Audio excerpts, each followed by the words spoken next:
وحور عين كأمثال اللؤلؤ المكنون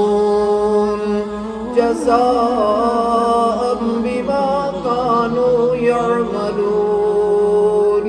لا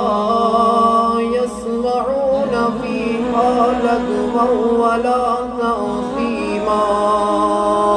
إلا قيلا سلاما سلاما وأصحاب اليمين ما أصحاب اليمين في سرر مخضود